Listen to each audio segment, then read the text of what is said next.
So yeah, I'm quitting GTD. I've left GTD behind. And this week's guest, we recorded before I revealed that I've left GTD behind. So I don't know if he's talking to me anymore.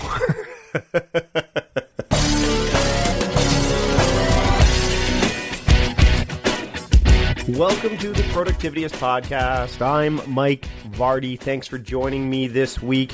Snazzy new theme song. Love it. And also, the guy who I'm talking to this week is a friend of mine.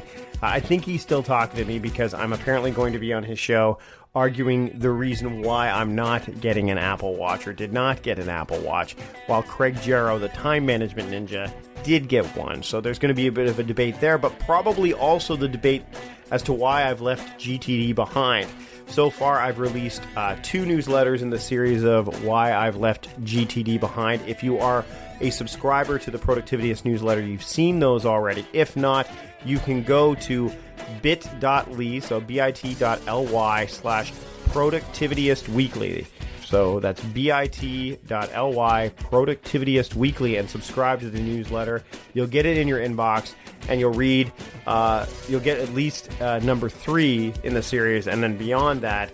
And then of course we'll be sharing the previous 2 parts on social media networks such as @Productivityist on Twitter, the Facebook page, as well as my own personal Twitter @Mike Vardy and a whole bunch of other places. But for now, I want to get to this conversation I had with my friend Erik Fisher. He's the host of Beyond the To-Do List. He also helps out with the, he works for the fine folks at Social Media Marketing World. We recorded this before Social Media Marketing World. So we talk about, the typical geekery and building habits and routines. And I mean, we're both productivity strategists and specialists. So it's just a chance for the two of us to touch base. We hadn't done so in a while. Now, if you are a Patreon supporter, then you are getting the full version, the enhanced version of this podcast, which means you're going to get all of it. There is quite a bit there. So if you are listening to the general version, that's great. I love your support. Thank you so much. If you want to get the full version of all the podcasts, then you can be a supporter by going to patreon.com/productivityist. There's tons of perks there. I won't go into too many more details. Just go to that URL and check out what we've got going on there. In the meantime, before you do that, so not really in the meantime, but before you do that, let's listen to myself and my friend Erik Fisher talk about productivity, routines, and all things in between this week on the show. And I'll be back once we've wrapped the interview up to kind of close things out before you can go off and get on with the rest of your day. All right, Erik Fisher, it's you and me, 2 productivity podcast hosts, just shooting the breeze. How you doing? I'm doing well.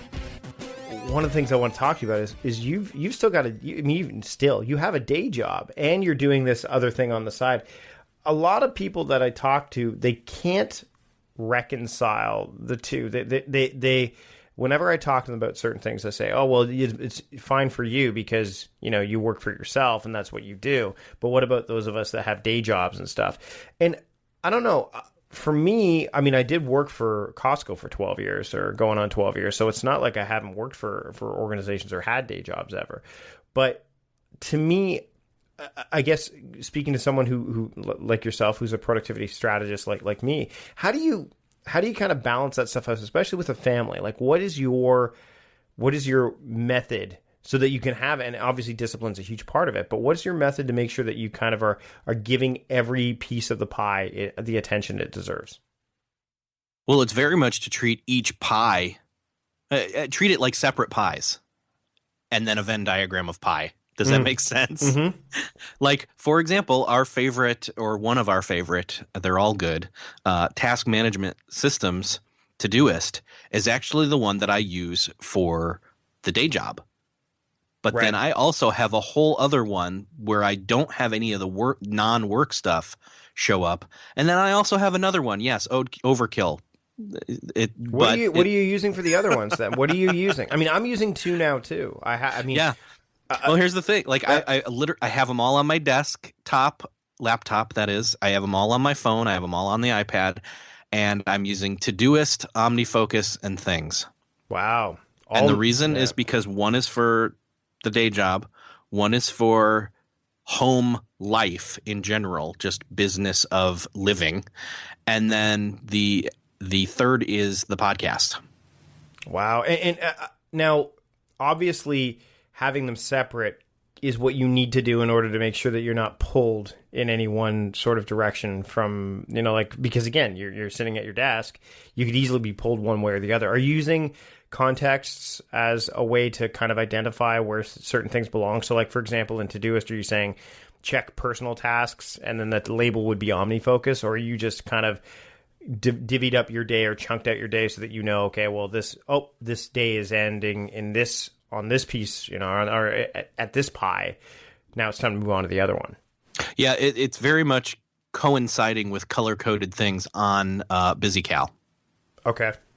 Wow. So you built you need to write about this. I basically built my own system. Yes. Yeah, you've got but that's what we all do. But it's not too. It's everybody does that. It's kind of, I'm just the one who's like overkilling it by having multiple task management systems instead of the one diehard one I go with and then having everything in there. I disagree. I don't think that's overkill. I mean, I think that some people would perceive it as overkill. Well, that's what I'm playing devil's advocate. Sure. You and I both know why you're doing that. I mean, anyone who's played with this kind of stuff knows it's because you need that to have the workflow. Like, it's all about flow of work. And if that means that you have to have Asana going, which is what I have going for Productivityist, as well as with the Do Better with Asana stuff that I'm doing with Jeremy, as well as having Todoist for like just other stuff, that's fine as long as you know where it is. And I mean, I just finished speaking with David Allen not too long ago, and you've spoken with him as well. That's GTD. Like, just know where your stuff is and pay attention to it. And as long as you're giving it, again, that intention and the attention it deserves, then there's nothing wrong with that. It's when you don't do that, or when you don't have a way to pay attention to it properly, like having one long list with no segmentation whatsoever, that's when you run into trouble, right? Yeah, because if you can't just slip into a mode, you can't get anything done. Unfortunately, that has plagued me up until recently with some of those changes that I just said, okay, you know what? I've tried all these. None of them work by itself, but what if I compartmentalize out, each, role having an inbox of its own. And once I got into that mode, things started to work out. Yeah, you need to, I mean, it took me a while too. And I think maybe it becomes almost self-fulfilling prophecy, because when you're working that day job and you're being a father or parent, and you're also trying to build this side thing, you have to come to that conclusion, because they are, in terms of balance, I don't believe in that stuff. I think that shifting is what you need to be able to do, because you want to be able to, put all your chips in, right? You want to be able to say, hey, I am all in for work right now, and then I am all in for home. But so many people are like, well, hold on, I'm going to take my kids to the park and play with, and that way they're at the park and I'm spending quote unquote time with them. But then I'm also checking my email to make sure that I'm getting the things done. Like, balance is kind of been bastardized a bit, because they're saying, a lot of people say, well, no, I'm getting all these things done and I'm balancing my work and home life, but you're not, you're blending them. And blending is, to me, it's part of what's happened because just technology has kind of allowed it to happen in a lot of ways. But we as human beings can kind of say, okay, you know what? This is what this tool is for, and this is what this tool is for. And all these tools put together create a framework and a workflow, and that's how this house is built, or that's how this is taken care of, right?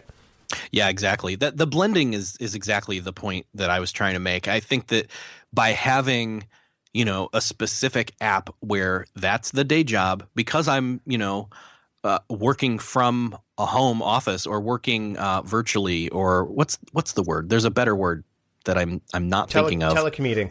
It's kind of like that. It's close. Anyway, all of that, it's not freelance, but it's something. You're a contract worker. Yeah, except I guess that's the closest to. Except I'm not. But there, more and more people these days are. Less and less people, at least that's what I think is happening. Less and less people are a traditional, clock in, whatever, and then stay there to lunch, go out, then come back, and then come home at 5 or 6 or whatever, and can leave it there.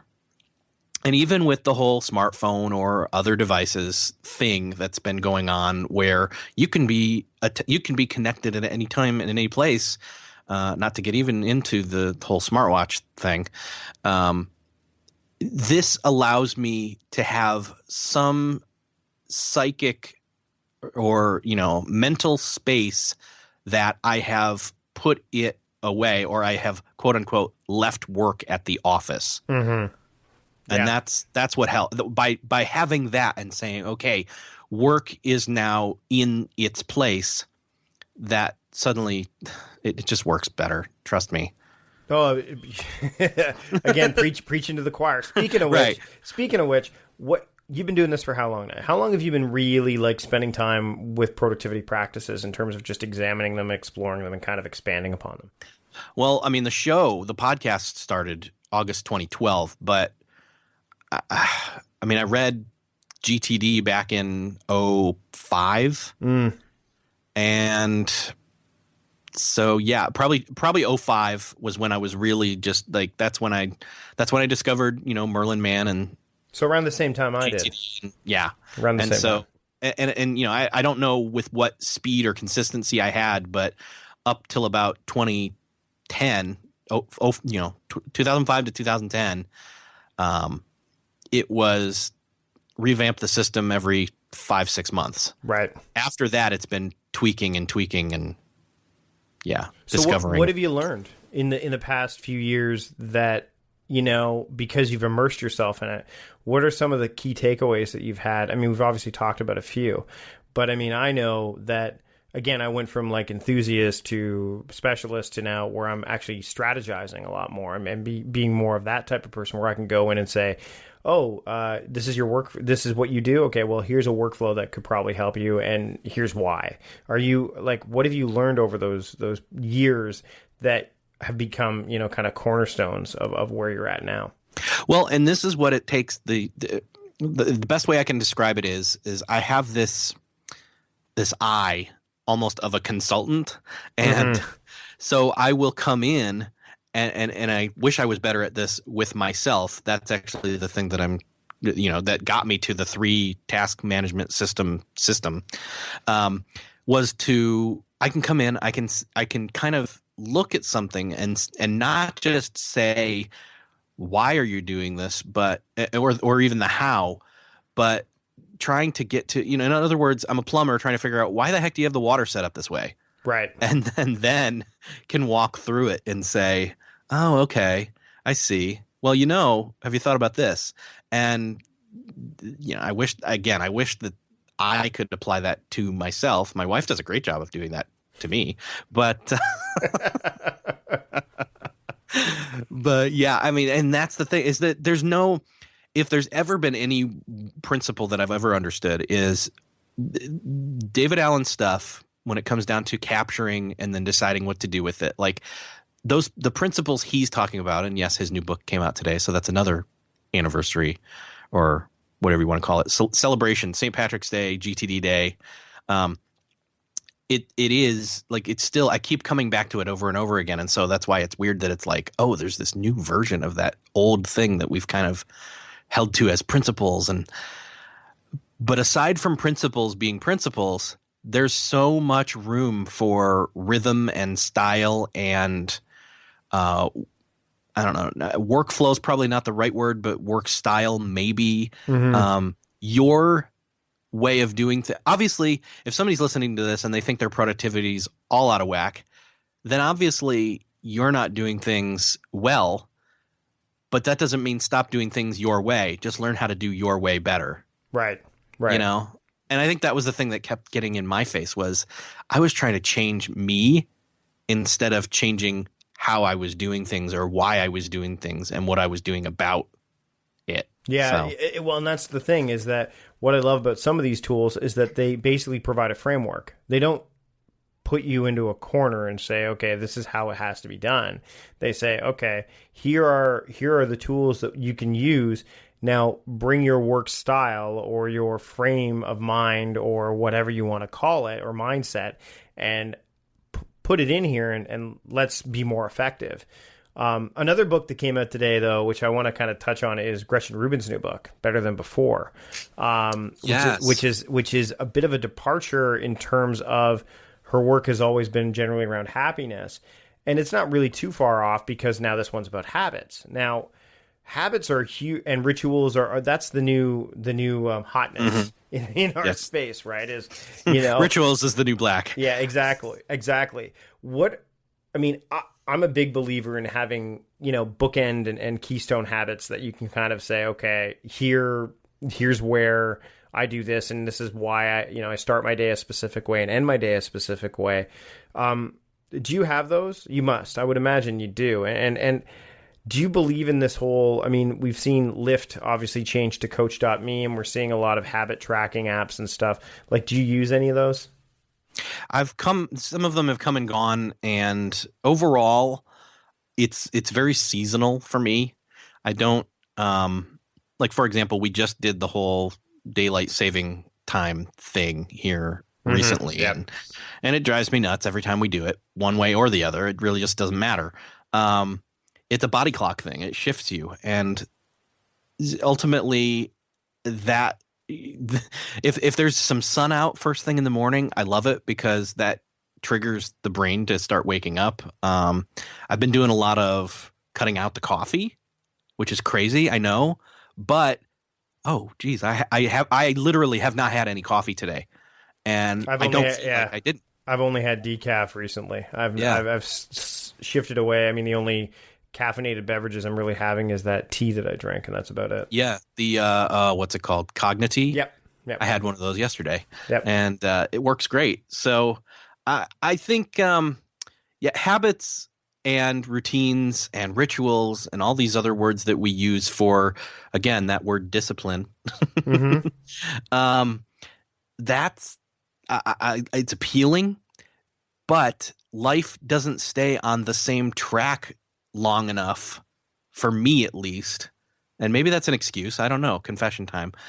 I can't stick with something for more than 5-6 months before a change needs to be made because something dictates that. So you don't even journal regularly or anything like that? I have journaled. I don't journal regularly right now. It's a deep desire to do that. So it can't be that deep. Exactly. If you really wanted it, you'd have already made the change by now. And all those other trite statements. No, trust me. If in an ideal world, answering that question that I ask a lot of people, I'd get up first thing and I'd do something physical and something with water or coffee or something, and wake up and I would listen to music and I would journal and I would go for a run or a walk or a whatever, and all these things without having family members wake up too. Yeah. That's always the challenge. And that's the thing is like, either I have to be quiet enough to not wake other people up, or they wake up. They wake up regardless of if I'm being quiet. And so then keeping that schedule. So I've been lowering the expectation and really just doing getting up at a certain time, doing, me time that I allow to take a couple of different forms. And then, that kind of wakes me up as it is anyway. So journaling needs to be part of it. I really need to figure out a way to get that worked in there better. Yeah, it's one of the things, and I'll be the first to admit, like, I had every intention of keeping up my journaling habit while I was on vacation. I didn't. In fact, yesterday, and as we're recording this, it's, again, St. Patrick's Day. So yesterday was my first journal entry since the 2nd of March because I went away for, 2 weeks. And here's the thing, is that the gap that's there felt odd to me to not see it, but I know why it's there. So, if again, that intention, it's like, okay, I know that the reason that gap is there is because I was away. I was on vacation. And in fact, the journal entry that preceded the gap said, I'm going to be going away on vacation. And it said, I intend on keeping the journal up. Clearly, I didn't do that. But there was a reason behind that. And I think that as long as it's much easier to, again, start off your day a certain way and have triggers. Triggers are so important, right? You know this yes, just as well. Yes. I have I set up my reading workflow. When I wrote the post on Productivityist, which I'll put in the show notes, about using a reading workflow, I had just basically the 4 apps at the top of my iPad mini, Reader, and then Zeit, and then Flipboard, and then Instapaper. By the time I was done that post, I had created a Launch Center Pro action that had, or not action, but I put in Launch Center Pro. I called them reading workflow, and I actually set an alarm, like a trigger alarm that says, okay, it's 8 o'clock in the morning. It's time to launch your reading workflow. That hadn't existed until I examined it, until I said, okay, how do I make this thing better? And again, everyone's version of making things better is going to be different, whether it's deciding to use contexts in your to-do list because you are stuck in project mode and you can't move things forward, or it's adding a simple alarm to tell you it's time to get ready for bed because you tend to stay up too late, or whatever it is. It doesn't matter. Those triggers are that's what your brain needs, because your brain has so much other crap going on, good and bad, that having something to break the pattern, as Tony Robbins would say, he's big on breaking patterns.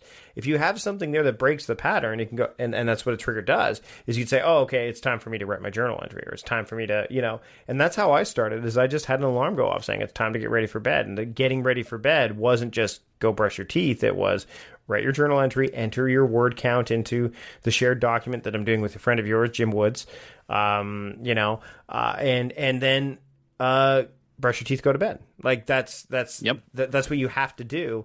And I think that, again, technology provides us with just as much help, as long as we're willing to pay attention to it, as it can hinder us by giving us notifications that we don't want, right?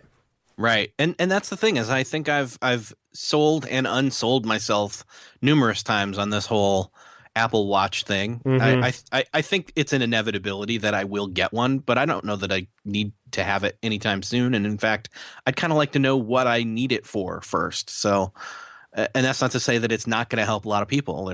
I actually got a little bit of a backlash by sharing one of Jim's posts saying, you don't need a smartwatch. You don't even need your phone, silly. And anyway, let's wrap things up. Sure. So you've got a couple more quick things. Obviously, you social media marketing world has just happened, so you've just finished that up. And then there's another new project that obviously is under wraps. Probably will be out there by the time this airs. But how I know when I worked for the film festival here in Victoria.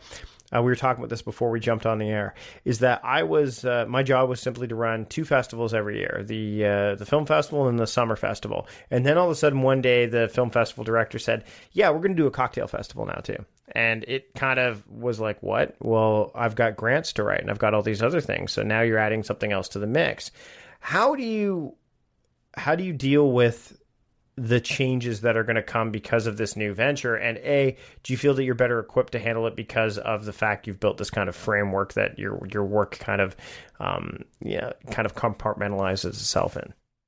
Yeah, I think ideally that is going to take me much further along than I would have had I not set that up. Yeah, I think that I really admire. First off, I want to say, I really admire the whole starting your year on Groundhog's Day, one of my favorite holidays and favorite movies for that matter. And in fact, I kind of mentally didn't tell anybody, said I'm going to adopt that next year. This whole trying to do things right after Christmas, but before January is over, like trying to get anything done in January is a joke. But I say all that to say this: my mental capacity works in, again, kind of like seasons, like every 3 months, 4 months. So either quarters or thirds of a year. That's about how far out I kind of do. I don't treat the year as a marathon.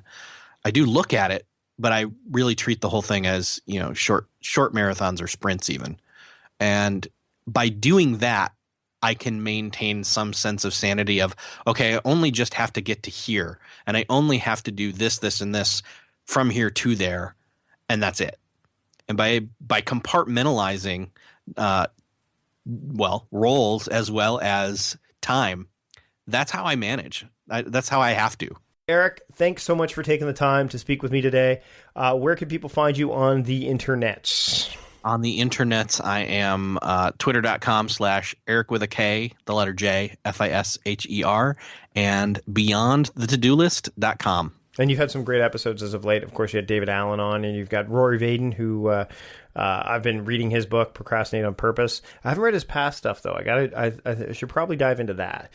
Well, he himself says do the new one first and then the second one after. So there you go. So which is ironic when you consider that he wrote the book you should read second. It's almost like he procrastinated on purpose. Exactly. All right, Eric, thanks so much for joining me this week on the Productivityist podcast. Thank you.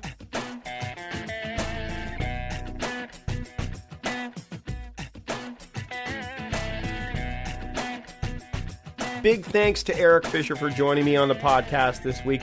It's always great to chat with him. We have a lot in common, a lot to discuss. I know we're trying to do some more stuff together. We've got a couple of projects that we're kind of, seeing if we can make happen in the next few months and beyond. So we'll keep you posted on those through our own social channels as well as our own websites. Of course, he's got the Beyond the To-Do List podcast. I've got this podcast, plus the Productivityist blog, plus, I occasionally write for Medium from time to time. Social networks, all that stuff. So you'll be able to hear more there. Again, if you like this podcast, if you like this episode, please rate the podcast in iTunes or your podcast aggregator of choice. And that's how more people find out about it. That's how I can get more people on the show. It helps me decide, how are we going to proceed? Are we going to do more guests? Are we going to do more solo episodes? That kind of stuff's really helpful. So again, you can go and do that. Leave a rating, leave a review, leave both. You can even drop me a line, send an email off to info@productivityist.com. I will get those emails from Amy, and I will go through them, and I will reply to you. And if whatever you liked out of this episode, let me know. Whatever you didn't, and whatever you've liked about past episodes. If you've been a long-time listener, or if this is your first shot, let me know what your thoughts are. I have got some great stuff lined up in the coming weeks. For now, if you want to become a Patreon supporter, you could do that by going to patreon.com/productivityist. If you'd like to give some kind of monetary kind of support to the show, there are several different perk levels. There's also some milestones we'd like to hit, so you can do that there as well. You can also get the newsletter, which also gives you exclusive first-run content. You just go to bit.ly, so bit.ly/productivityistweekly, and we'll have that in the show notes. You can get the weekly newsletter, which offers, again, exclusive content, first-run content. That way you can find out maybe why I'm leaving GTD behind, because that's one of the things that I talked about off the top of the show. Of course, Eric didn't know I was leaving GTD behind when we started recording, but, now he does, and I think we're still friends. Until next week, thanks so much for joining me, and remember, keep moving things forward, okay? We'll talk to you next week.